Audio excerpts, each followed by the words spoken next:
And welcome back, everybody, to another episode of Bubba and the BatFlip, episode 150. Continuing our positional reviews for the 2023 fantasy baseball season, heading to the outfield on tonight's episode. Maybe talk a little barf as well, all that fun stuff. You can check me out on Twitter at BDintric, and my co-host is always on Twitter at BatFlipCrazy. Toby, how we doing, my friend? Doing pretty well, Bubba. I was saying beforehand, daylight savings time has just really destroyed me. I'm exhausted, but yeah, I know that everybody tuned in for a fantasy baseball podcast, but this is going to be an anti-daylight savings time. This is really an anti-spring forward. Can't we always just fall back? Bubba, can't we always just fall back? I think we're done doing it, aren't we? Isn't that like the last hurrah, or I don't know. I don't know. I think I read something that it's like, yeah, I don't know if it's gone. Yeah. But no, it was great. We had the barf draft on Saturday. That was a lot of fun. It was great to see you. We got to have a chance to hang out in our little corner over there. So it was fantastic. I'm feeling good. Yeah, it was fun. We got about 10, 11 of us out of the league there drafting live. That was fun, seeing some familiar faces and some new faces that we hadn't seen in a while. We had our little corner missing Eno. That was the only part of the corner that was missing. But typical draft where you had one pick right next to me, so that was fun. Just the entire draft, we kept the turn moving quick. That was the goal. We kept the turn moving. I think we did a good job of staying out of each other's way for the most part. I think there was maybe one towards the end where you got me. I can't remember. Oh yeah, I know who it was. Actually, it was two people. I'm kind of angry now. Who are they? Let's talk. Who are the two that got you? Oh, just I was if you'll remember in my draft, I didn't draft an outfielder till the 13th round. Yeah. So I was in rough shape. So I was trying to cobble it together. I like Jose Siri. I like Avi Garcia. Those are the two ones that I was referencing right there. But I also like the guys that I got. I got Moncada there. This is round 20, and Matt's in round 21, I think. So yeah, so that was enjoyable. It was kind of like, it was a weird draft for me because, as people know and consistently remind me, I do pocket aces, but I didn't do that. I only had that one. I drafted Garrett Cole because he was there at 14, but I didn't draft another pitcher until round 6, I think, and only had 3 starters through 15. So I was really kind of focused on starters and outfielders there for a little bit, trying to kind of fill in. So it was good though. It was fun. Yeah, it was a lot of fun. It was definitely a different draft for myself as well. Drafting 15th, I even told you when we were walking from the parking garage, I'm like, I hate this pick. I don't want this pick. This is not what I want, like, for prepping and everything. But it worked out. A lot of similar thoughts to you. Is I had 2 outfielders early, but then I didn't really draft another one until round 13. I had 3 starting pitchers through 9 rounds. First one was taken in round 5. Didn't take another starting pitcher till round 18. From round 18 on, it was all pitchers and outfielders for me. So it was definitely a different draft. But all in all, I'm actually kind of happy with it, especially for a 15-team league. Got some depth. We'll see how it plays out. But what's your overall thoughts on your squad? Yeah, I enjoyed it. It was something different, which was fun. And I mean, you got Cease at 75 as your SP1. I mean, that's kind of ridiculous if you think about it. Yeah, for me, it was really like an opportunity to get some players that I don't have quite yet. Like I got Bo Bichette, who I don't have. I have Matt Olson, which was a little bit different than I usually do it, but ended up doing well. I've mentioned before, I'm really trying to kind of keep it more of an open mind this year in terms of players and kind of trusting values. And obviously I do my own analysis. I don't just look at my sheet and, make picks based on that. But it's been an interesting experience to kind of build teams like that and realize that, yeah, there is more flexibility than I think that I've mentioned it before. Like, I think I'm pretty rigid, like in my drafting in the past, and I can see that I can be more flexible and still build teams that I really like. And I think that was really helpful. I think that's one thing that's been helpful about the first few drafts I've done. I did TGFBI, I did this, I did the DCs. I imagine there's only a few players where I have multiple shares of them across those teams, just because I'm trying to figure out and finagle and see kind of what things can look like for some of the bigger drafts down the road. So I really enjoyed that a lot. Yeah, I'm in a similar boat. A lot of guys I usually don't have a share of, or I don't want. Like I did like a fades episode recently, and like I'm not in on Jazz Chisholm, but he was at the end of round 3, so I was like, okay, I'll take him at pick 45. That sounds great. You mentioned Dylan Cease. I like, don't want anything to do with Dylan Cease, but at pick 75, that's like 30, almost 40 picks past his ADP. All right, we're gonna talk shop there. Kyle Wright was new for me. I jumped way up for Rowdy Tellez, but apparently he was going to be gone pretty quickly if I didn't. So Yeah. that was one of those things that I just started kind of at that point. It was like, just go get my guys, fill my roster out, and make things work. So in the end, I was overall pretty happy with it. But yeah, definitely some a different build compared to normal, but it has the depth where I need it, and at least I think I need it. I have a lot of relievers. That's kind of part of the plan going in with the kind of shortened week, is take those relievers and then build from there. So we'll see how that plays out as well. Should be a fun league. Should, like always, Barf is fun. We need to do a lot better than second to last in the Earth rankings, according to Justin Mason. But shout out to Justin Mason. It was fun between me and you, Toby, just hearing him tilt as one of us would take his picks over and over again. And it was pretty glorious, to say the least. For sure. Yeah. Actually, I was drafting based on Justin's ADP. I was just solely my one purpose for the draft was just to take all his players. No, I'm looking at your team. You've got a lot of really nice guys on there, that I like a lot as well. So not just those two that I mentioned, but some really nice pieces you got there towards the back end. I feel like I got a little loose towards the end. Like one of my picks, my round 27 pick has already been demoted to AAA, Christian and Encarnacion Strand. Obviously, you were kind of hoping for something, but in a fab league, it's like, does that really make sense? Like, I'm not going to hold on to him, he'll be gone with the first fab period before the season even starts. So feels like a little bit of a wasted pick there. And I picked Zach Veen towards the end, and I was kind of like, I don't think there's any shot that he's really going to make the club either. So I'm kind of like, maybe it's one of those situations where you're hoping to get a little lucky with something like that. But I think there's enough talent there that you need to be a little bit more judicious in making some of those picks. So I think there was a couple of mistakes on my end there, because I look at who some other people drafted and I'm like, I could have gone in that direction instead. So, oh well. No, you still can make it work, and those are the times to take chances. You took chances there, like in round 26. You got Brad Boxberger, your guy, who's already been announced as the co-closer with Fulmer. So, has that been announced? That was announced today on The Athletic. Really? Like if that was announced on, say, Friday, he probably goes a lot sooner than round 26. Huh. So there's a win for you. Guess what? I knew that was going to happen. You want to know why? Because people love the box gifts. Yeah, you know what I'm saying? More box like people love the box gifts. People love names where all you need is emojis. You don't need letters. Letters are such a ridiculous concept if you think about it. Like, you got to throw, what is that? BOXB. I think he's an ERGER. ERGER. That's 9 letters that you got to throw together. I got 2 emojis I can put together and say the same thing. And so that for me is really efficiency, personified. But that's nice to see that happened. I've got him in a few other places as well. I got him in TGFBI too, and I only drafted 1 closer there, so it's nice to have a little bit of that support there already on that team. Why I really messed up towards the back end is because when you run the fantasy pros after the draft, oh no, I lost to Sammy Reed. Sammy Reed had a 97, I think, or like a 99, a 98 A+, I think, and I got like a 94 A or 93 A, and it's all because of that back end of that draft where I was just kind of taking shots. There was a while looking at Jake Crumpler's deal, and you were like dominating the draft, like crushing us.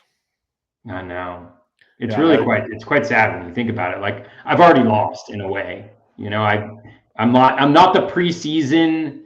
I'm not like North Carolina, to talk a little, men's college basketball. Like, I'm not the preseason AP number 1, So can I really go coast to coast? Can I really go start to finish?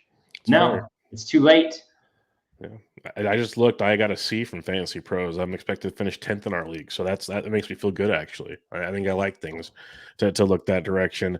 One thing I did want to mention is Richard Sands was in our draft. He took Carlos Rodon at 109. For those wondering where, obviously it's just one draft. He's going to go in many other places, but that was the first draft I took part of after the injury, and he fell to 109. Still a little rich for me, but that's probably close to where he's going to be going. That's probably about right, all things considered. Other than that, it was kind of business as usual. Some guys were going high, obviously, just because that's what happens in these drafts. Some go low. We did see a massive pitching run in rounds 3 and 4. That was a very, very popular situation. Anything else that kind of stood out to you at all with this draft? No, not really. Yeah, I think it was an interesting draft because it felt like pitching was a little slow to go off, but then when it did go off, it was gone pretty early. And so, we've been using DC ADP and stuff like that, I think, to run a lot of the drafts. And you could use use online championship as well, but it's a 12, and so that really impacts as well, like team construction and closers and things like that. So it's hard to get it right. And so in a fab draft, it was interesting to see how pitching was moving up there. Again, not necessarily towards the front end. Like in the second round, the first pitcher didn't go until pick 26. So those are just some examples that was interesting to me to start to get in that level of comfort with taking those starters that you were normally getting in, say round 12, you're now jumping those up to round 10, or that's going to happen, and the shift is going to be pretty dramatic, I think. And so just trying to be prepared for that, I think, is important. Yep, most definitely. So yeah, it was fun. It was a definite learning experience in this draft to get things going. Like Adley Rushman went before Will Smith and Salvi Perez. That was a little bit of a surpriser there. Toby got his 2 catchers early, if anybody's curious. That did happen, as we would expect from Mr. Toby over there. Yeah, other than that, I guess business as usual type deal, but definitely some interesting pockets that you can see here. And if you guys want to see the boards and everything, just let us know, or go check out Justin's feed. He did the live feed of the draft. It's over there, and get all the goodies to check it out. And I have been using OC ADP for a lot of my analysis. We're still using DC for this to keep it 15 team, but the OCs, it's crazy because we're tonight for outfield, we're using March 6th to March 14th. There's been 8 DCs finished. In that same time period in OCs, there's been 22. Wow. So yeah, That's the different, because they're doing so many live. It's like 3 or 4 a day almost. It's pretty crazy, all things considered there. But let's talk outfield. Let's review our preview of the outfield here. Any initial changes to your thoughts on attacking the outfield in drafts? I know you just talked about how you didn't take, like, your outfield was so depleted until later in the draft. In this one, is there an idea of maybe attacking it sooner? How are you going about the outfield? Yeah, I think outfield's kind of it's kind of tough, and I only say that because I do think that it's pretty well priced throughout the draft. I think there's some pockets of players who maybe should be doing better, or should be going a little bit higher, but again, it's hard to identify the players that they should really be going higher than. I really like the top 2 outfielders in Ronald Acuna and Aaron Judge. I think Acuna is kind of my one most likely, if I were to get that. And he's I just think there's potential for a real big year there for him. Judge, the projections love Judge. They have him as the 2nd ranked player. So in terms of outfielders, I mean, Tucker going early, or J-Rod, he's a little mispriced according to my values, but Jordan's right there. Soto's a little mispriced, but still at top 15. So there's all these, there's all these players that I think are, really good at the top, and you can't really go wrong necessarily with them. And then and then there's a little bit more red on the spreadsheet. And so it really is like kind of these pockets where some guys are maybe standing out a little bit. In different spots in the draft, but it's a little gnarly. Honestly, like, I find it hard. I find myself in some instances, like with Barf, like where I didn't have any outfielders through round 10, and I was really just kind of going value, picking. And, there's something to be said for that, right? Like just kind of taking the value that's on the board. But, those guys, even though they show up as values, you're a little less sure about what level of value that they're going to provide to you. So, so I think it's just a matter of kind of attacking some of those pockets of again, quote unquote, value, where maybe the projections seem to be a little bit higher than the market is on different players. So yeah, that's kind of my approach has been to focus more on those areas and kind of take what the draft gives me. Yeah, it totally makes sense, and you definitely did that at Barf, and I'm trying to get one or two early, kind of like I did in Barf, and then I can piece it together later. I'm not forcing the hand. Like I did one I think it was DC or something, and I had like four outfielders early, and then it doesn't hamstring you in a fab league, but it's like I did like an example would be with Ryan. He did his Tout Wars draft. He had five outfielders in the first 10 rounds. It really makes it difficult when you're drafting later on to like it forces you not to take an outfielder essentially because you're already full in a fab league. So you have to avoid those pockets, like you're saying, where you could have got some value. Now you're taking other positions. So, like usual, it's the easy answer is know the player pool. That's just kind of how it goes. But there is something to it. Like you have this like really good range, like you mentioned, then a pretty good range, then a good range, and it's just like, is it worth taking one of those ranges instead of another position type thing, and then maybe take two of the potential values later type thing instead of a shortstop then or something along those lines. That's the name of the game. So I think those elite ones are just so elite. That's why I'm trying to make sure I get one or two of those top end outfielders, and then I'm cool with kind of just playing the game, kind of playing chicken almost throughout a lot of the middle of the draft and see where it goes and fill the rest of my roster probably before then. We'll see. We'll see. Every draft is different. Every spot of the draft is different. Things will fall to you. Like you had Bichette fall to you at pick 17. That's pretty darn awesome. Like things I had Cease fall to 75. Like there's things that'll change your mindset on who you're taking, and it could totally change the entire game plan. But for now, I'm trying to leave with some outfielders early if I can. That's kind of the plan of attack. Yeah. That's one thing I think I've said that I'm trying to do differently. I'm trying to be a little position agnostic in the sense that like, I want to take the best player. So like if I'm taking two middle infielders, before I'm taking outfielders, then that's fine, right? And so when I find that happening, honestly, like I end up having a pretty limited number of outfielders early on. But I did enjoy building with Judge. It was fun to start off that way, as long as you can piece together pitching. And that's the thing is I'm with you on being position agnostic, but there's just the way you can build your team with one of the big boys is a different animal in the situation. But I'm kind of with you. Like I did take my two early, but in the old days I would have made sure to get like a third by like round 12, or like I would have been like so focused on getting more outfielders, right? I said, what, that's guy's not what I want right here. It's not going to fit. Let's go take this guy instead, and so on and so forth. And see where it goes. So I'm with you there. Yeah, you were much more agnostic than I was, but it worked out. So it's a beautiful thing. There is a lot of those kind of like 10 to 15 home run, 10 to 15 stolen base guys later on that you can kind of piece it together with if you hit it just right. Maybe move them up a round or two if you have to, but you can definitely piece it together and see what happens. All right, let's do some ADP debates over the last, I mentioned 8 days. There's been 8 drafts, 8 DCs taking place, and I just got a handful throughout the draft here. First one I have is Mookie Betts. He's the 5th outfielder off the board at pick 9.5. Juan Soto, the 6th outfielder off the board at pick 10. So they're going right next to each other in drafts. Kind of similar profiles, but also kind of different profiles. Juan Soto coming off a rough season, especially when he went to San Diego. You got Mookie Betts coming off a phenomenal MVP-like season in Los Angeles, but a different Los Angeles lineup exists now around him. How do you look at Mookie Betts versus Juan Soto? Yeah, I mean they're back. They're right next to each other in the ADP spreadsheet as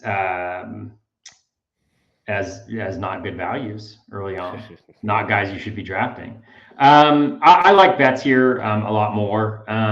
When I think about, I just think I like the context. I like the skills a little bit more. I think with Soto, there's been a pretty wide variance in terms of like the batting average that he's producing. I think Mookie at the top of his lineup. Soto walks a lot, which is great for his runs, but it can sometimes limit a little bit, the balls that he's putting in play and some of the counting stats, I think, as a result of that. So, I'm probably not taking either one of them. I think if I did take one of them, it would probably be Mookie, just because he has provided such consistently fantastic value. I think, as much as you want to buy into or not buy into the drive line narrative, if you will, I do think that there's something to be said for a guy who's already won some MVPs and is trying to improve, or at least listening to his team that wants him to improve in some areas. And so I think he's a guy who I feel really good. He's been announced as the leadoff hitter. I feel like you're going to get a crap ton of runs from him. That power, whether or not he can, kind of work that power anymore, I think is, like whether he's gonna be able to repeat on the power front is one question. But I think the speed there with the new steals rules will help him out a lot. And one thing with Soto is like right field is not a great, like he's kind of gotten the double whammy of like the new ball doesn't travel as well to the opposite field or center field where he's got a lot of his power. And San Diego is one of the worst left-handed hitting power parks in all of baseball. And so I think for some of those contextual factors, I would go with Mookie, but you can see clearly why people are interested in them. They're both pretty much top 15 guys. So if you like them, do it. Yeah, it's definitely a grasping at straws to kind of make a pick between these two. But if I had to pick the two, I'm picking Mookie as well. I think there's more consistent power, possibly, even though Soto on a ceiling year would have more.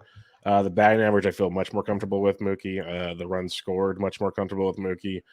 It's just Mookie also, I think he's going to take a step back from this past year. Like, he was so good this past year. It's the first time he's ran like he did in a while. Like, is that a sustainable thing? Maybe it is in this new environment. Who knows? That's something to wonder about. But the average, in his career is even a little farther down. So he had a great year, phenomenal year. Still going to be good. He's a top 15 guy, like you said. The thing with Soto is his ceiling is like a top 3 pick, but we've seen his floor be like a second to third round turn pick. It's been a wide variance, as you mentioned.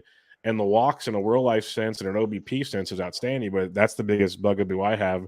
Just like you said, that's fewer home runs, fewer RBIs, like stuff like that. The average, technically doesn't get changed at all. So it's good and bad, I guess, when you look at it. So like grasping at straws, I got Mookie over Soto for pretty much the same reasons you do. I'm probably not taking either, as you said. Like, I'm still a guy that believes Jordan's going to be fine. I'll take the 40 home run dude that hits almost 300. Like, I'll take that dude and figure out my steals later if I need to. You took him in the draft. I did. I plant my flag on that one. I have a lot of Jordan shares, so I'm like, I'm still believing that he's going to be fine. We're going to see. It could be a completely disastrous situation, but that's just a game changer type bat with a guy like Jordan. He's an Aaron Judge that doesn't steal bases. That's the way I look at it. And that's obviously steals is big. That's a very big factor in Aaron Judge. I'm not going to discount that, but Jordan can put up those kind of numbers. Vlad Guerrero type guy. Like, it's pretty impressive. So yeah, it'd be bets over Soto for me, but probably not getting either one of them, to tell you the truth. Like, I'd almost even do what you did. I would take Garrett Cole over those two if I had the choice in that scenario, if it came down to it. So yeah, same for me. All right, he's got to do more yoga. More yoga, that's the key. Jordan. Yoga narrative, that would help him a ton. I'm telling you, it'd be beautiful. Sure. This one I'm really curious to see where it goes. I have a hunch, but we'll see. Cedric Mullins, 15th outfielder out the board, picked 51.5. Corbin Carroll, everyone's favorite new toy, 16th outfielder at pick 55. So going right around each other. Both have like this little power and speed situation. The hype train behind Carroll. Then you got Mullins 2 years ago, 30-30. Still had a really good year last year. How do you look at Mullins versus Corbin Carroll? Yeah, I don't want either one of them, honestly. I hope Carroll goes super early, just because it's harder to return value on that if he does do well. I think we put way too much stock in kind of like hitting performances, especially this year. Like, I see all these tweets about like Carroll's like max EV, and I see it about his speed, and like none of that has changed from last year. Like he had those same skills, when he was in the major leagues last year. So it's just easier pitching that he and everybody else is facing, and even easier pitching than you would traditionally see during spring training, because so many of the top starters and even bullpen arms are playing in the WBC. So I'm not really sure that how we feel about him should change necessarily. There's obviously the contract that he signed, which kind of guarantees that the guy is going to get everyday playing time. And I think that's great, but given the injury history, like, can you really project him for more than 550 plate appearances, particularly the way he plays, where he plays? It feels a little bit rash to put him above that. And then when you look at all of the projections from, Steamer, which is usually glowing on prospects, to, any system really, you look at it, and I think they are, even with more than 550 plate appearances, they're projecting like the least conservative projection is Zips right now at 580 plate appearances, 253, 16 home runs, and 20 steals. Now he could obviously like go through that. It's projections have missed plenty on rookies. They've also gotten a lot of rookies right, and I think oftentimes we remember the ones that they got wrong, as opposed to the ones that they necessarily got right. But when I look at like what the projections say, I mean, Cedric Mullins, for me, really would be the case here. The spreadsheet actually really likes him. I don't like him that much, but it has him as the 33rd best player at going at an ADP of 50, and all of the projections. So you plug in Zips at its strongest projection at 16 home runs and 20 steals, right, over 580 plate appearances. Like, that's 14 fewer steals than Mullins got last year, and just as much power. And so Mullins has kind of been there, already done that. And he's also plays in a better hitting environment for lefties. Chase Field, I think, plays as one of the worst hitting parks at this point in time. Like, we all remember that Corbin Carroll, like 109-mile-per-hour laser to dead center that hits off the wall. So for me, I'd go Mullins here. I'm not really interested in either one at this spot, but I would go Mullins pretty easily over Carroll. Yeah, it's Mullins for me, and I like Carroll a lot. I liked him a lot when he wasn't around pick 50. When he was like in the 65 to 70 range, was a little more attractive to me.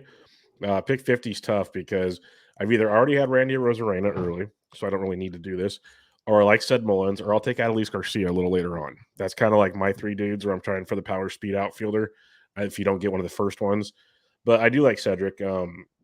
It's not easy to find a 30-plus stolen base guy as you go through the draft like this. He's one of the last guys you can get there. There still might be 20 home runs in that bat, if not 15, which is not bad. But if you get a 20-30 dude here, which would be really good. This Baltimore lineup's getting better and better. So I think the runs scored at the top of that order could be pretty nice. I know there was some platoon concerns with him last season. I'm not going to buy into that too much if he's still hitting. It was late in the year. Who knows what it was for? I don't know. There's no rhyme or reason when you're the Baltimore Orioles and he's one of your best players. I know he can't hit lefties great, but it doesn't make sense to me to take him out of the lineup, put him down in the order or something. You can still have him out there. But with Carroll, it's a large amount of variance with him. The talent's elite. He's like the number one prospect in most prospects reports. That's true. There's a power speed there. But how well will that develop? You mentioned the ballpark. This D-backs team's going to be better this year, but how good are they going to be? What's the protection like around them? Are they going to trade guys? There's a lot of questions in Arizona, a lot of them.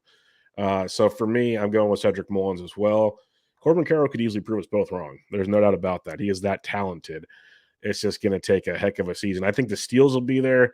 The power is what I'm kind of still not believing to be there full-time with Carroll. Could be totally wrong. I'll take the L on that if I am. But give me Ced Mullins as well. Big Cedric Mullins fans, especially in that realm, if you can get him after a guy like Corbin Carroll. All right, we got a 3-pack here. We got Eloy Jimenez, 18th outfielder off the board at pick 71. George Springer, the 19th outfielder, pick 76, and Teoscar Hernandez, the 20th outfielder, around pick 79. So, yeah, these three guys going between pick 70 and 80, and a lot of similarities to me in these three guys. So, how do you look at Eloy, Springer, and Teoscar? Yeah, really, this is like a two-player debate for me, Who's mostly the one you're out, between. who's the one you're out on? I'm out on Eloy.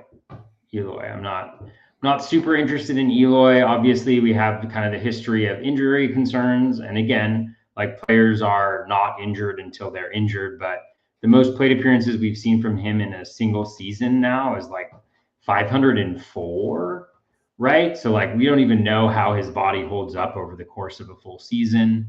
When you look at like, let's say you combine the last two seasons to give him 550 plate appearances, you have like about a 270 batting average, 26 home runs, 63 runs, 91 RBI, which is certainly like pretty decent, but it's a pretty heavy on the counting stats profile for me, and particularly in RBI. Whereas with Springer and Teoscar, I think you're getting a much more well-rounded profile with the new stolen base rules. You know, you could see both of them taking a little bump up. They're not elite steals guys, but you can definitely see them going, into double digits, maybe even, 15 or so steals for either one of them. I know that Teoscar's sprint speed has held up really well. For Springer, he's going to provide pretty much everything, and obviously he's had some injury issues as well, but I think you've seen a lot more consistency from him throughout his career. He's at the top of a really good lineup. And so I think that's a really like pretty optimal space that he's in right there. I think similarly with Teoscar, he's not at the top of that lineup, but he's right in the middle of it. I think Seattle is underrated as a home run ballpark. It doesn't play great as like a run scoring environment. Generally, it's pitcher friendly, but it does provide enough home runs. So I don't necessarily think Teoscar is going to be hurt by that. He was really good when he came back from injury. So I'm not really concerned that there's been like a precipitous fall in some of the skills there. So I think with either one of them, they both show up as like decent values, like nothing out of this world. Springer player 68, Teoscar player 70. When they're going at the ADPs that you mentioned before. So slight values. I've drafted Teoscar once. I haven't gotten Springer yet. So it's just a matter of kind of what I'm looking for at this point in the draft. But this is kind of that window where that window opens for some outfielders that seem to be undervalued a little bit by the market. Yeah, for me, it's a close three. Like Eloy would be my third, which stinks because back in November I was all about the way he played in the second half when he came back from injury, when he was strictly the DH, he just tore up everything. If he DHs again, that's also promising, of course. But like you said, do you want to take the chance? Like he's going to be awesome. He's not going to run at all. Zero running options at all with Eloy. That's been proven throughout his career. He will not run. But when you talk about these three guys, probably the best batting average out of the three. The dude just hits for average, like really good batting average. So there is a lot to like there. I think it's very interesting. But for me, it's Teoscar at number one. I think like this is a dude we used to take in like what round 3 or 4 maybe in the past. Like when he was coming off that monster year, his ADP was a bit higher than this. Let's put it that way. I love Teoscar. I think he's still got the 25 plus home runs in that bat. He had 25 last year in a short season. Maybe he gets you 30. Like that's big. I think he gets back to running more this year off the injury. He's looked great. This between the WBC and spring looks healthy. That's all you can ask for. He's gonna hit for average. There's just a ton to like there, especially in that Seattle lineup. It's gonna be very, very good. I'm not worried about him going to that ballpark.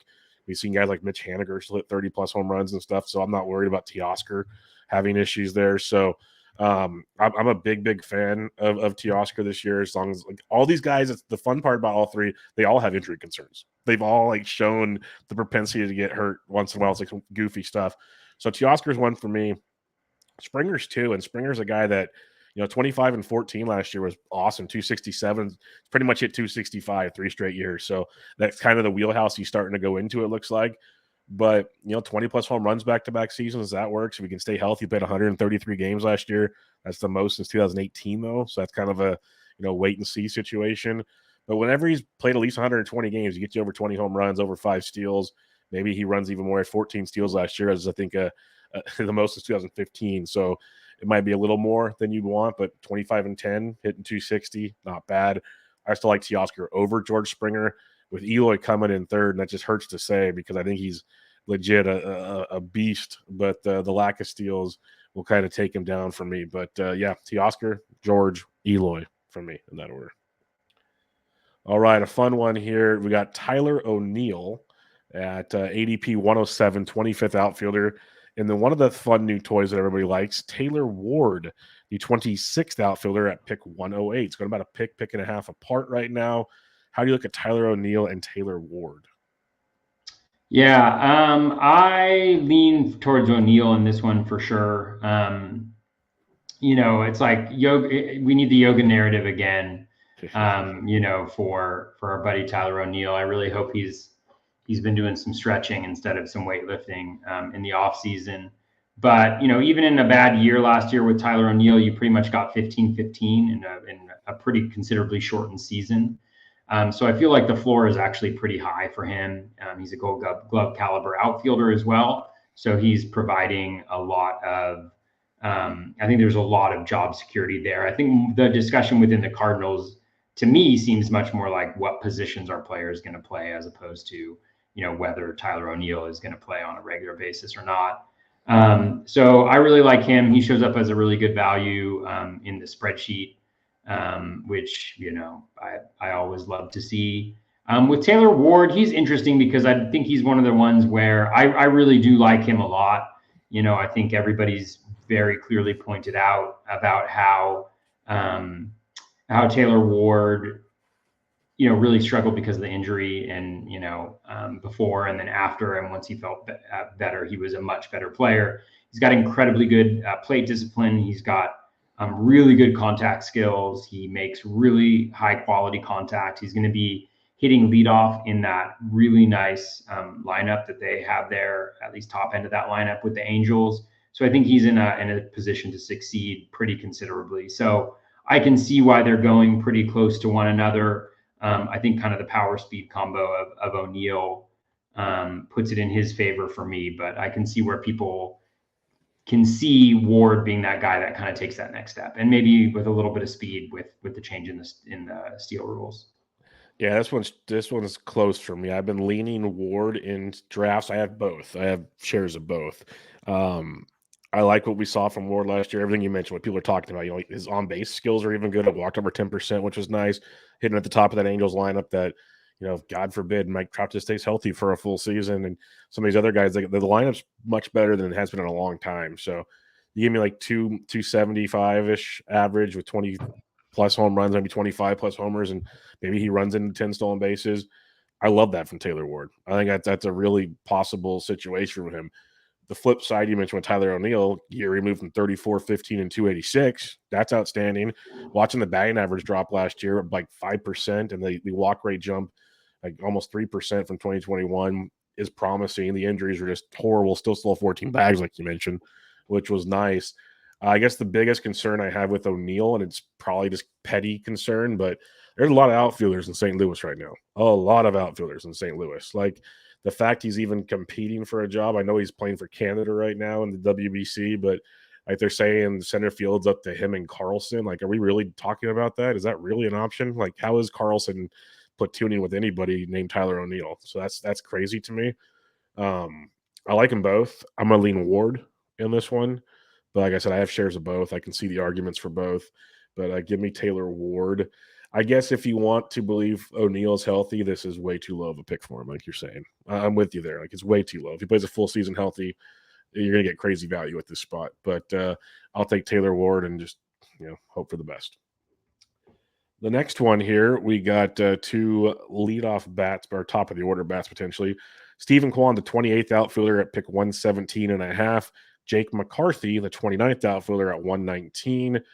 Two guys that run a lot. Stephen Kwan will have an upside in certain things where McCarthy will have upsides in others. So how do you look at Kwan and McCarthy? Yeah, I mean, I just don't think Kwan does enough, like, at this spot. where he steals a decent amount, but not enough, like 19 steals. He's got 6 home runs. I mean, there's plenty of people going later in drafts that have 6 home runs and 19 steal potential. Excuse me, Bubba. Thank you. And so I really think that it's too early for him, and I think the difference for me between him and McCarthy is that McCarthy is a truly elite steals guy. He's really fast. He's a really good base runner. I think, is a player who is, he doesn't have a ton of power, but he's going to get double-digit home runs. And, people talk about like, oh, he's, doesn't have this great barrel rate or anything. Yeah, I mean, that's totally true. But Stephen Kwan has one of the slowest bats in all of baseball. Like, if there was a tweet going around from the Sabre conference where they looked at bat speed, and Kwan was in the bottom 5 in Major League Baseball for bat speed. So unless there's a dramatic improvement in that underlying skill, I don't think it's changing. He had 7 barrels and 6 home runs. Last year, like 7 barrels, 1.7% barrel rate for Kwan there. Obviously, with the batting average and speed, he's contributing into categories, which is beneficial, but it also might be the 2 categories that are helped the most by the rules this year. And so I think it's less a story of, do you want McCarthy or do you want Kwan here necessarily? But like, there's got to be better options, in my opinion, than Stephen Kwan at this point, because he doesn't really I guess the batting average would be an elite tool, but I don't know. He just doesn't do enough for me. And I think he's the type of player where, I mean, you could very easily see him batting, 9th early on in the season if he struggles. So we'll see, though. I could definitely be wrong on that one. I mean, he's obviously makes a ton of contact and puts the ball in play. Maybe with the shift rules, he's hitting 320 instead of 300 or whatever. But yeah, I'm just not really interested in this type of profile necessarily right here. Yeah, Stephen Kwan has my attention. I'll be honest. We're going to differ on this one. I think a guy that's going to give you, at this point in the draft, after pick 100, he can get you better than 300 average potentially, especially with the shift rules and whatnot. He could steal you 20-plus bases, which wouldn't surprise me at all. And at the top of that order with J-Ram and company, could score over 100 runs. That's a category that we just overlooked too many times, the run scored, which, maybe it just happens with a lot of guys. But to be able to get 100 runs scored, hit over 300, and steal over 20 bags, I think that's a nice little look when you got Jake McCarthy, who, he ran wild. There's no denying that. He's done that throughout the minors, but no real power either. He's going to hit like 3rd in that lineup, so he's not going to score a ton of runs. He's going to have to hit for average, so it feels like it's like a 3-2 situation when you look at the stats there. Again, both these guys have a lot of variance in their outcomes when we look at both of them. So it's kind of like find your guy, plant your flag, take who you want situation. I think there's just a lot more to like with Kwan as an overall hitter, where Jake McCarthy, good. He's good. Don't get me wrong, but I think, and he 8 home runs in like half a season. So maybe he's a 15 home run guy. I could be downplaying that, but I think Kwan still has the average, the run scored, and the stolen bases that I'm a big fan of. And so I would take him over Jake McCarthy here. I don't really have a ton of either. I think I have Kwan in like some best ball OBP formats because I love him in that. He's great in that. But, I'm not running to get him. I'm not running to get either one of these guys, honestly. I'd hope to not be chasing steals already at this point in the draft. But, it happens. So if you are, both of them could give them to you. Maybe McCarthy's your guy then. If you want steals, maybe he's a 30 steal guy. So that's something to keep in mind. But I'll take Stephen Kwan. All right. This next one, not the biggest fan of this range, but I'm curious because there's some smart people talking about some players here. 30th outfielder off the board, Chris Bryant at 124. 31st outfielder, Anthony Santander at 128.5. And the 32nd outfielder, Nick Castellanos at 132. So they're all going about 8 picks apart. How do you look at these 3? Man, Chris Bryant, we're still talking about him, huh? Yeah, that's why I don't like this range. I know, but the fact they're going close and some smart people are starting to buy in on him, so I wanted to throw him in the mix, basically. Yeah, I'm just kidding. I'm Chris Bryant was my Vlad Jr. before Vlad Jr. He's what happens when you're right on a player. It's just like radio silence or whatever. I'm not really interested in Chris Bryant. I think he signed with the Rockies, and I don't know. I just think that it's not there with Chris Bryant. Santander, I like okay. I think he's going like right about where he should be. If you're looking for a power bat, and they disappear pretty quickly, I think you can do a lot worse than Santander. He makes a lot of contact. He could be benefited in the batting average department by the shift changes, and the power is super legit. He's a switch hitter. He's playing every day. So I feel like Santander of this crew that you mentioned is the one that I would go with. And then with Castellanos, I could definitely see it. I mean, he's been going like pick 60, pick 70 the last couple years. Had an injury riddled first season with the Phillies. It's a great lineup. You could definitely see it working out for Castellanos. But I also just think that there's too many years of disappointment with Castellanos. Like he's really only produced. Let's see. I mean, it's only like 1 or 2 years really where he's been able to put it all together in a meaningful way.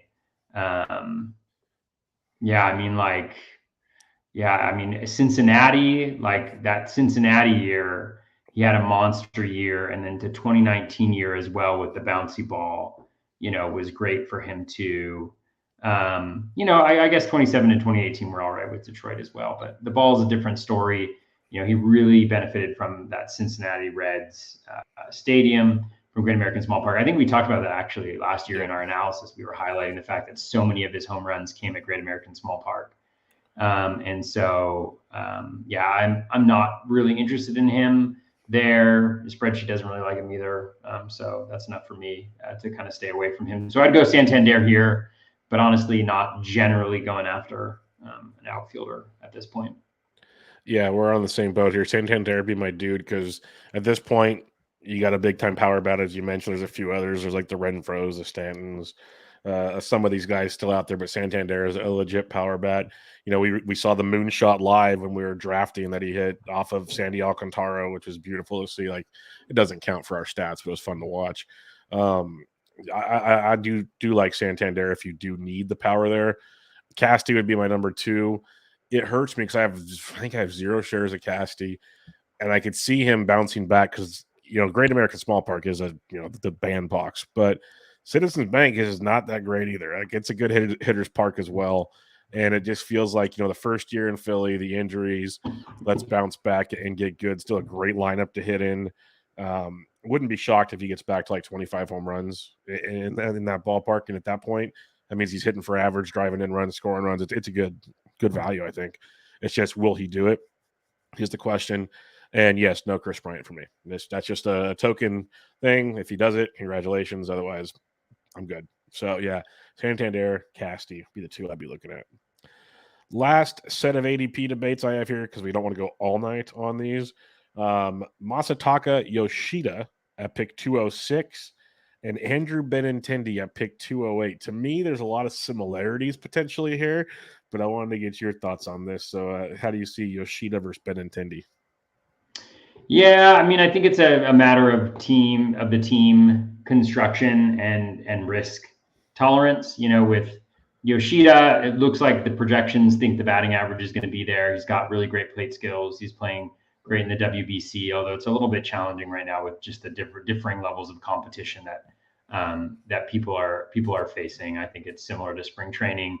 In that way, until we get into like the quarterfinals, semifinals and stuff. But then by that time, you're just looking at small samples in a lot of ways, but more power, less speed. It seems like in the profile, maybe similar batting average.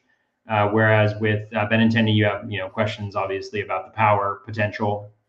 He's in a better run environment with the White Sox, one of the better home run parks. So you're hoping that will help, but we also hope that the short porch in Yankee Stadium would help as well. And then you also have the steals and the question of whether Benintendi can continue to do that along with the batting average. So I like Andrew Benintendi here probably more just from a team construction standpoint and where I am. But I certainly feel like, and the projections feel like there's a really high ceiling for Yoshida, which I'm not sure that Benintendi has that anymore. I think we've seen one season where he's kind of been a top 50 player or something. Yeah, that's the fun with this. Like, do we believe Yoshida comes to the U.S. and in his first year just tears the cover off the baseball? If he does, this is a gift, and that because he could be just a monster. His average, his OBPs, his power, like he could just he's supposed to hit like right around Devers, like right behind, right before Devers in that lineup. Like that's going to pay dividends, of course. Could be monstrous for Yoshida. Where Benny, we kind of know who he is. Good average, going to get you 15 plus steals. She'll get you 15 plus. I got 15-15 dude with 20-20 potential in that ballpark, maybe, if things really click. I don't know if we'll ever see 20 home runs from him, but if he's ever going to do it, this is the ballpark to do it in. So that'd be the plus for Benintendi. I guess it's more of like the what you know versus the what you don't type situation. Like we know who Benny is, where Yoshida, we're just speculating on the guy that's torn up the Japanese baseball, which it's good, but we know it's not major league talent. That's been well talked about. So how does that translate? And that's kind of where you pick your poison. Like I'll lean Yoshida just because at this point in the draft, I'm willing to take a chance or two. But if you don't want to take a chance, then Benny's totally fine. Like he's one of the guys I kind of mentioned early on in the show that there's 10 to 15 stolen base and power guys later on in the draft, and Benny's one of them easily. He's a guy. If I do miss on outfielders early, I would circle to try to get Benintendi on my roster. I think that's a solid option to have it as a deeper outfield choice if you really need to fill up some outfield spots. But for me, I'll take Yoshida and the gamble that comes with Yoshida at this point in time. All right, let's do a couple late targets here. What are a couple outfielders you're targeting between ADP 300 and 400 later on in drafts? Yeah, I like the 300 to 400 area a lot more than the 400 plus, which probably isn't too surprising. I think there's a number of players going in this range that can contribute in different ways. Mike Yastrzemski on the Giants. From a power perspective, I think he's one of the later power bats that you have. Trent Grisham as well could be useful. As kind of an everyday player with the Padres. I really like Avi Garcia. I mentioned him before. We were drafting him a lot higher last year. I think the question is whether you think he can kind of mentality-wise get back to where he needs to be with the Marlins. Jose Siri, I mentioned before, I also like a lot. There's obviously you have to have a little bit of a batting average cushion to add him to your team, but if you're able to do that, he's the starting center fielder for Tampa Bay. The glove is going to keep him on the field for better or worse for your offense, but I think he can be a 15-15 guy over the course of a full season there. Kike Hernandez, I like a lot. He's got the outfield. He should get the shortstop eligibility soon, and so I think that's a really nice thing to have on your bench. A guy that you can kind of plug and play in good matchups, and then have him spot in middle infielder or shortstop as well. I think Andrew McCutchen, I haven't drafted him yet, but he should play most days, and I think there's still a little bit of power speed there. Leody Taveras is interesting, and Bubba Thompson is interesting a little bit. Thompson's probably going to start there, and then Taveras going to take over. Like we've been waiting for, at least I have for a couple years for Taveras to take that next step. I'm not sure he's really good enough. Maybe the shift helps him a little bit, and the base stealing rules help him a little bit. But I think he's going to be buried in that lineup, and so it could be beneficial. And at this point in time, like there's not huge risk, at this range, but every pick is vital and important. And then with Bubba Thompson, he might be a nice guy to draft, like with one of your last picks, and just have him in the lineup for those steals early on in the season and to see how things work. Miles Straw shows up as a really good value here if he's the starting center fielder and continues to play there, even though he's hitting ninth again, maybe some steals, and at least you're getting 3 plate appearances per day. Actually, he's after pick 300, so I guess I'll stop there. But there's a lot of them in kind of the late 200s, early 300s that I think are pretty nice, like Meadows, Hayes, Soler, Thomas, Blackman, Fraley, Margot, and Grichuk, although you have to be worried about the injury there. Those guys going kind of late 200s are also showing up as pretty nice values there. So I think this is a nice actual spot to get an outfielder or two for your roster. And it's also, I'll stop talking now. No, it just proves that this is why you can kind of wait if you either don't get any or get a couple, and then kind of go like, well, I had all pitchers and outfielders from round 18 on, while you took all your outfielders late. you can piece it together here, like post 300. I like Oswaldo Cabrera for the Yankees. Now it looks like he'll be getting the starting gig. I think he's fun. Adam Duvall starting in Boston. I love Yastrzemski, like you mentioned. Obviously, Avicel, who I drafted over the weekend. Jose Siri as well, just for the speed upside there. Enrique Hernandez is another guy I picked up. So all guys I obviously like. I love the Kutch call. I think there's a lot to like with McCutchen. Um, Josh Lowe, if you want to speculate, I don't hate it because he's playing well. And I think in deep release 12s, you don't need to speculate on Josh Lowe. You can wait and do the waiver wire there. But we might get another chance at a former top prospect, maybe figuring it out per se. So he'd be a guy I look at as well. But there is a lot to like in this range that you can piece it together, as you were saying, throughout your draft. Like even, some guys are liking Trent Grisham. I'm not there, but some guys are. So something to think about. 400 plus, or anybody standing out to you here? Yeah, I mentioned Miles Straw. I like him a decent amount. I think Harold Ramirez is interesting. Mm-hmm. It'll be interesting to see how they play him. He's obviously got the super high ground ball tendencies, but the high batting average is really nice with a little bit of power. Like he's got the power in there. He just doesn't elevate enough to make that happen on a consistent basis. But he's got the first and outfield eligibility, so he's a nice little guy to have on your bench, maybe kind of move in and out. I think that I know like a lot of smart people are really into Lamont Wade. I don't know. There's a question about it, so maybe we'll dive into him later on. So I'll kind of skip over that. I like Jack Sawinski. He seems like a guy who's going to play and a late power bat. Like if you look at his power potential, it's pretty far up there. The Fire Eagle, Eddie Rosario. I haven't drafted him yet, but he's in the starting lineup, it looks like, and his eyes seem to be doing a little bit better. He's one to kind of keep a close eye on, I think, because it wasn't too long ago. It was 2 seasons ago that he put together some really phenomenal runs where you can have a decent batting average with some power and some speed as well. Kyle Isbell is one of my favorites. I don't know if he'll be like a full year type of guy, but I think early on in the year, he's had a nice spring training. I think he's going to have access to some plate appearances early on in the season. I think he can show a little bit of speed, and maybe if he plays well enough, he can kind of stick with it there. Robbie Grossman is interesting if he, isn't part of too much of a platoon there in Texas. He's only 1 year removed from a 2020 spot. So those are some of the guys for me that are kind of standing out. I think, there's always players. What I would be looking at is like, okay, what is the first week of the season looking like? Are there guys that are here who are playing every day that have 4 games? That first half week of the season to try to maximize plate appearances there, and or looking at the following week, for some good matchups there and seeing if there's any of the guys that you like in this range that might be able to get off to a hot start because of the schedule they have. For sure. For me, I like the Harold Ramirez call quite a bit. AJ Pollock, I'm still a believer in as long as he's healthy. His second half was actually pretty good. Kyle Stowers is the dude I've been drafting everywhere I can for his power potential in Baltimore. James Outman, I love for the Dodgers. I just don't know if he's going to start the season with the Dodgers, but I think there's a ton to like about him, especially as that team's getting beat up by injuries and just overall production. So James Outman's a dude. I like the Rosario call since he is going to be starting, it looks like, which is a big plus for him, obviously. Yeah, other than that, it's a lot of like what you were saying. Like I like the Grossman idea, especially if he's going to be starting, 542 ADP. It's pretty sweet. But a lot of these guys, it's a matchup situation. It's like a fourth outfielder that might get some run early type situation.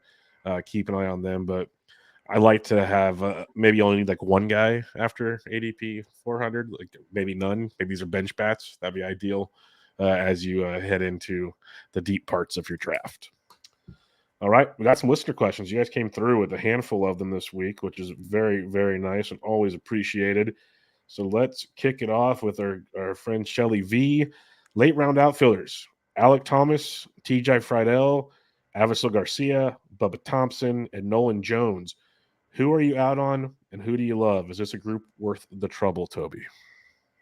I think it's a nice little group. Yeah, for sure. I mean, I mentioned that I like Avi as a guy who's hitting in the middle of a lineup and should play every day. And we've seen the skills previously.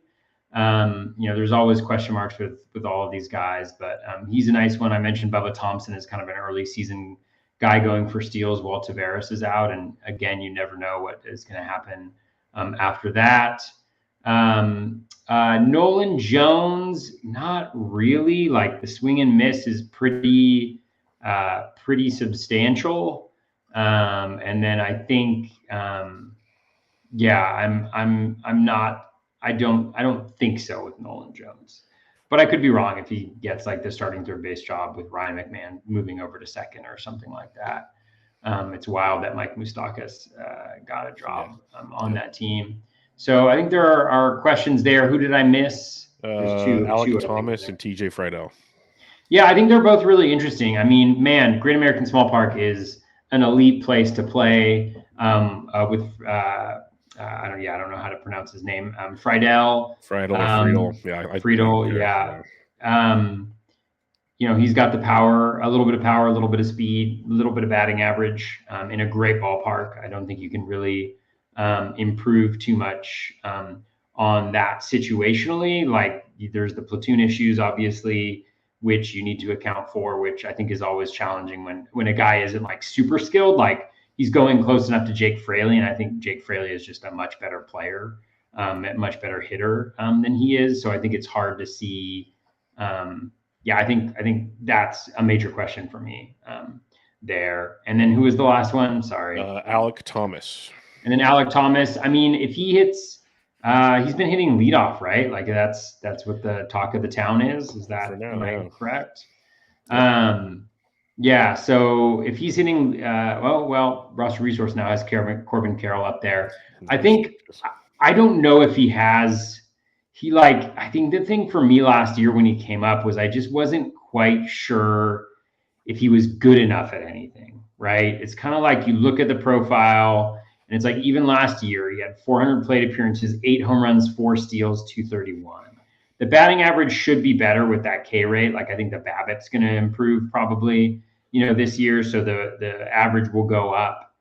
Projections range from 255 to 270, but there's not really enough power there. There's not really enough speed there either. And I think those players who are in kind of no man's land aren't necessarily very interesting. Like there's generally not that next level. There can always be differences, but generally you need to have some sort of elite carrying skill. And it doesn't seem like Thomas really has that at this point. He's still very young, so things can change, but until they do, I feel like there's some outfielders going here that I'd rather have than him. So I guess I'd say I'm out on Thomas, and then probably not too into Friedel, and Nolan Jones I think I'm out on too, but I like the other players that were mentioned. Yeah, Nolan Jones I was all in on early in draft season when it looked like he'd actually get a spot with the Rockies. And then as the draft season went on, the Rockies started rocking, and that just made it difficult for me. Then the final straw was the Moustakas situation. In a deep format, I can still see a chance on Nolan Jones, but the love I have for him is not what it once was. Let's put it that way. So, yeah, I'm not there anymore. Bubba Thompson, I like definitely early on in the season when Leody Tavares is banged up. The speed upside there with Bubba Thompson. So I'm with you 100% on that one. TJ Friedel or Friedel, I don't mind in deeper formats. I liked it a lot earlier when he was supposed to lead off. Obviously, that's changed. So there's some questions there, but I think that, like you said, Great American Small Park, it's the new Coors Field. So enjoy. No Alec Thomas for me. Just what we saw last year. Plus, he's playing a platoon with Kyle Lewis, who's actually playing really well this spring, and we know what Kyle Lewis can be if he ever finds it again. So I'll pass on that. Avisail Garcia, I love. We talked about him. I want him everywhere. I think he's getting drafted too low right now. So Avisail Garcia would be the guy for me easily in this group. Don't mind TJ, and I like Bubba quite a bit as well. So, who doesn't like a Bubba? Yep. Hey, some people are crazy enough to like a Bubba, so it's all good there. All right, Drew at Fru_Dorte asks, which outfielder are the projection systems too high or too low on playing time? You have a sheet. Is it easy to find on that for you? Oh man, who are they too high or too low on playing time for? Like if you believe Corbin Carroll, they have him for like 122 games. He's going to play many more than that, like probably 140 to 150. That stands out to me just because I was looking at him a second ago. There's probably quite a few like that, honestly. Yeah, I mean, I would I think with like Carroll though, most of the projections that are in there right now, and they may have changed with the contract news, they mostly have him for 570 to 580 plate appearances, I think. So which I think is a fair assessment. I think Lars Nootbaar is one that kind of stands out. Let me just see. One thing to be very cognizant of is as the projections are updating pretty regularly now. A couple times a week with at least some of them, and so and the plate appearances is probably what's changing significantly. So before he was in kind of the 400s, he's now at the 500 plate appearances. He strikes me as a guy who maybe is a little undersold on that. I feel like he's probably like the leadoff hitter against right-handed pitchers there. And then maybe plays against left-handers like further down in the lineup. Like that bat plays, I think it's pretty good. I think that might be one where the projection systems are missing on him. And it's interesting, he's been kind of like the sweetheart, the darling of the draft season, but it feels like he was the darling of early draft season. And so it feels like he's now falling back where he was in the 170s. And now it looks like he's in kind of the 180 range. So he would be a player that maybe the projections are a little bit lower on, that they shouldn't be. It's a lot of like these back end guys, I think. Nobody's really like jumping out in my mind, honestly. Yeah, the projections they're usually pretty good. It's only like a handful of dudes every year that just really looks bleak, and that's if you stared at projections long enough to notice that, pretty much. Yeah, but I do think it's a really good question because I think Yeah, that can impact value substantially. Oh, yeah. We've talked about that before, that like adjusting playing time is kind of the game breaker between anybody's projection sheets, because we all plug in the same sources basically, but then you start adjusting to what you think it is, and that's how you get your formulas based, like your projections essentially. Yeah, but I don't really change plate appearances. One guy, Miguel Vargas, I think is one guy where 100%. They're a little bit low on it. Although it's gone up recently. I think it's close to 550 now, or like 520 or something like that. It's hard to project, because the thing is, like with plate appearances, is you have to, it's the median projection total. So if you have a rookie guy, you have to account for the possibility that he's not good enough and does poorly and gets sent back to the minors, right? So you have to factor all of those things in. But like one exercise to do is, run Steamer 600 through there, and see which guys pop out and who's overvalued. So those are some examples. I think the real challenge is that I think at this point in time in drafts, we're all optimists. Yeah. We're all like, that guy I love is going to be the guy this year. I love him. We're going to pump that up. And we really don't know. Like you may have guessed right last year. If you're consistently guessing right every single year who is that breakout player, then you don't need to worry about plate appearances because you're winning all the time, right? But I think I trust the projection systems generally, and then I'll look at it. I'll eyeball pitchers a little bit more. Like a good example is like Clayton Kershaw. I think his projection for innings pitched is way too high. I think it's at like 160 or something like that. I think it should much more be closer to like 125, 130, 135, something like that. Then there are some players that are kind of like under projected. What I would do actually, like I think an exercise that I've noticed as I've been going through pitchers is look at players and then look at what the projected total is. So for instance, like there was one pitcher, I can't remember who it was, but all the projections were at like 150 for him for playing time. He threw like 130 innings last year. And then one projection system had him projected for like 85 innings. And I was like, why is that? And it's like, oh, well, they may think that he's going to pitch out of the bullpen, or that may be the analysis. And so in that particular case, that's one where I might override, where I'm like, this person is very clearly the number 4 starter on this team. He's thrown 130 innings. There's no reason why you shouldn't even bump that up a little bit, because, players generally go up a little bit, if it's a younger player, for instance. And so that might be an instance where I'd override and go to 140. And I think that can have a pretty significant impact, on pitchers. And I think that's a useful exercise to do as well. Yeah, for sure. The other part of his question was, do we think Whit Merrifield gets back to 25 stolen bases this year? Maybe Yeah, close. I think so. I think I do so. And like Witt. yeah, Yeah, I've been I buying into him more and more as draft season's gone on, especially without platoon concerns. Like it's interesting there in Toronto. Yeah, for sure. I mean, I think if there are, if he is platooned, I think it's going to be short side platoon. Obviously, he's towards the back end of that lineup, and that kind of sucks. But they're aggressive on the base paths. Like that's the skill that he has. You know, the batting average. I've gotta pull him up here.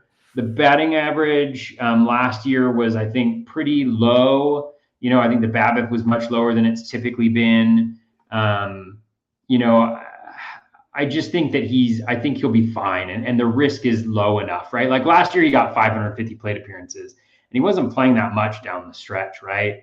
The projections currently have him for 500 plate appearances. Steals range from, 16 to 23. And so at 500 plate appearances, I have Whit Merrifield. He's under second base for me. Yeah. So, I have him. He's way undervalued, I think. Yeah, I have him as player 169. He's going in the low 200s. So pretty significant, value there, and that's only at 500 plate appearances. So obviously there's downside, if he gets replaced, if he's not that great of he's not that great of a fielder, and so if he's not hitting or doing what they want him to do, maybe they give an opportunity to somebody else. I think that's a pretty low range in the range of possibilities, but there's also the possibility that he gets hot, and he's on base a lot more and he's stealing and they're aggressive and he's hitting at the back end of that lineup. And then he's got Springer, Bo Bichette, Vlad, Varsho, everybody else kind of following that.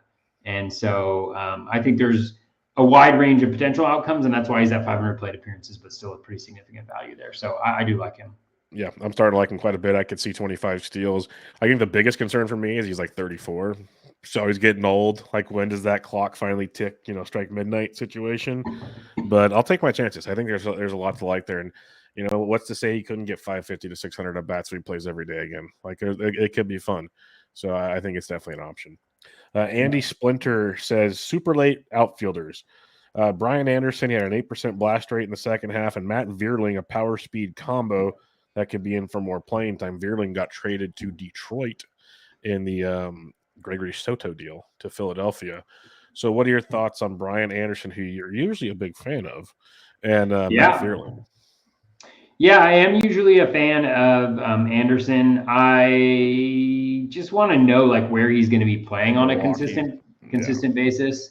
Yeah, I mean, I know he'll be there for sure, but but I mean, he does have some really good skills. Like he's a relatively high contact guy. He's always struggled with a few too many ground balls.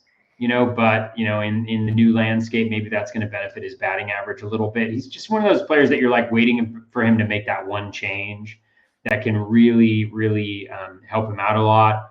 But the batting average is typically, pretty solid, like above league average. It wasn't last year. But 249, 255, 261, 273 in years previous to that. The barrel rate is pretty nice, 9.7%. 23 barrels last year.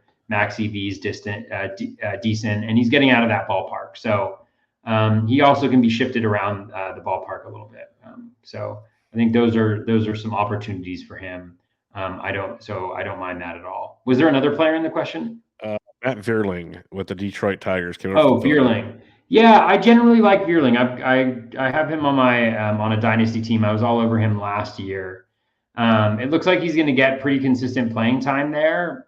So yeah, you definitely have the potential for that power speed that was mentioned. I think the only challenge is like the power hasn't necessarily translated. Like last year, he had 13 barrels. Right, he was playing in a heavy offensive environment. He only had 13 barrels for his 6 home runs, and 7 steals. So it's one of those situations where I'm just not sure the underlying skills are quite that good enough. He did only have a 6.4% home run per fly ball, so maybe that's something that he can address. Maybe that's something that improves and kind of jumps that up. But typically projection systems are pretty good at identifying that, and they have been putting together a slightly better batting average similar home runs, slightly more steals, which is probably accounting for all of the changes, the rule changes. But they see him as pretty much the guy he was last year. So he hasn't really been a target for me. He was last year again when he was going like real late in DCs and stuff like that. But probably a guy that you can kind of plug and play according to matchups and take advantage of that. But probably not somebody you're going to want to have on your team all the time. Yeah, he's two concerns with Veerling. I like the talent, the player. Playing Detroit home games, not ideal, obviously. Even with the stadium changes, I'm not buying in too much about that just yet. Um, there's chances he platoons with his other teammate Nick Maton, who got traded from Philly, could platoon in the outfield with Baду or Kerry Carpenter or someone like. There's a lot of moving pieces in Detroit. Still a lot of what ifs. Veerling's the best player out of most of those guys I mentioned, so we'll see if he does get the main run. But that'd be my biggest concern. I don't mind him late if you want to take a chance in a deep format. No Brian Anderson for me. I've never really been the biggest Brian Anderson guy, and now with that Milwaukee situation, I'm really confused on what's going on there with Brian Anderson. So I'll be a full pass on that one. Daniel Prepis has a fun question here. It made me chuckle because he has what's the difference between Josh Naylor and Lamont Wade Jr.? And I know where he's going with this because let's just have some fun here real quick. You have Josh Naylor. Well, he doesn't have outfield eligibility yet, but Lamont Wade has an ADP of 438. I'm just going to speculate at the top of my head. Josh Naylor's got an ADP around like 180-ish, maybe 200 at the lowest. It's nothing crazy.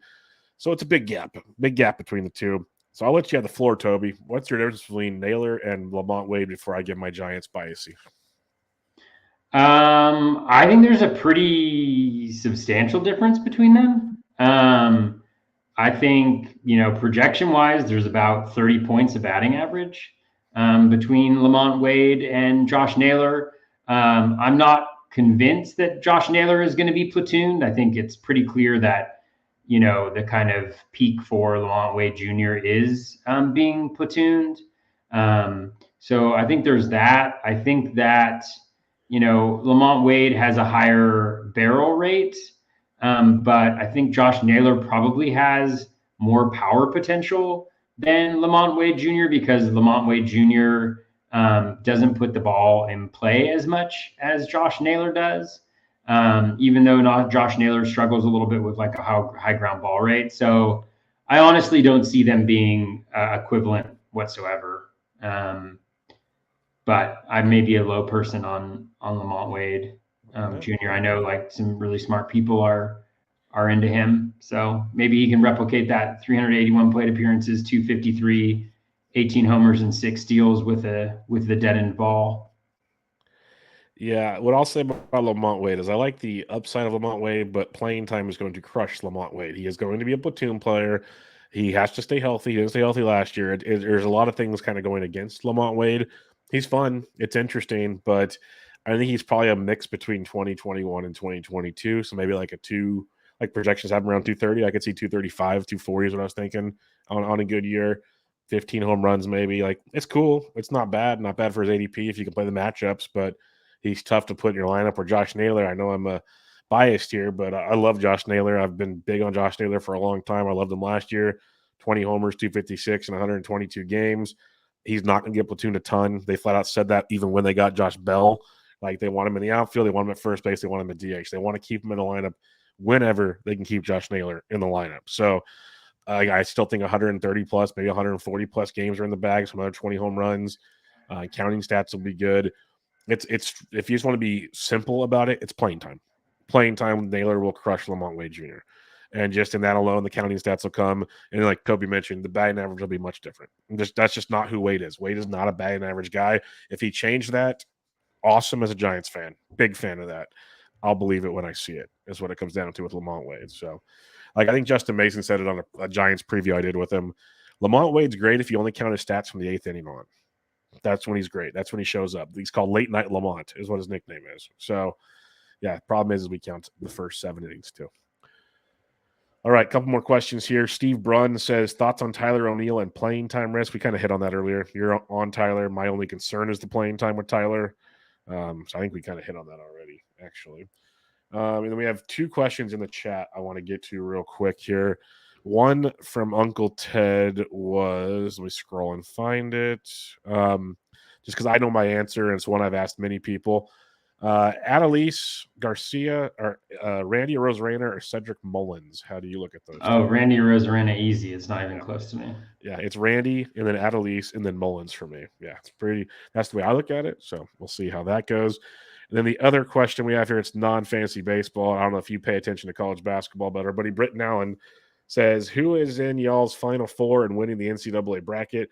Real quick, I'll just say Britton, I feel horrible because I haven't watched a second of college basketball this year. I used to watch a ton. The last few years, I haven't watched any at all. I don't even know who's like the favorites in this tournament right now. I have zero clue. Yeah, is Boston University playing, my alma mater? Are they in it? I'd say I'd go with them. No, you want to know something? Here's a hack for the NCAA tournament. I know we all watch it and we're like, oh man, I know who's going to do well. I know who's going to do great, and some people probably do. But what I do is I just get like the Ken Palm rankings, and I just go through and look at them, and I just choose whoever has a higher Ken Palm ranking. Yeah, cool. Or there used to be a guy who would put out, he would do an analysis of like the percent chance of each team getting to different places in the pool, and I would just use that. I would just use that to figure it out. So what I would just do is rely on the machines or the people who are smarter than you to determine who's most likely to win and plug in that. And it's actually works pretty well and successfully. There you go. Problem solved. Simple as that. Spreadsheet. Toby's going to use a spreadsheet to figure Yeah, out his always, bracket. I'm just kidding. always. All right, well, we'll wrap it up there. Outfield review in the books. Final thoughts, Toby, on the outfield position. Yeah, like I mentioned before, I think there's pockets that I like. There's some nice stuff late. There's some nice stuff in the middle. Some really great players towards the top end of the draft. We didn't even touch on Kyle Tucker, who I think is fantastic as Pretty well. much one of my favorite guys. Yep. Yeah, so I think all in all, an interesting position. Good luck finding 5 of them. Yeah, I almost did a Kyle Tucker versus J Rod debate, but I want to start off with the fire flames coming out of this place. That would have been too much. But yeah, it's fun. The outfield position is good. We kind of gave our thoughts on it early. It's a deep position as always, but the depth and talent varies very much. So like, know what you need, know how to build your team. Good stuff in those regards. But we'll be back with you guys next week to wrap up our reviews of our previews with the starting pitching position. And then the following week, Toby will be in Viva Las Vegas. So we'll get you ready. The season is almost here, folks. Make sure you follow Toby on Twitter at BatFlipCrazy. I'm at BDentric. This is Bubba the BatFlip, episode 150. Catch you guys next time.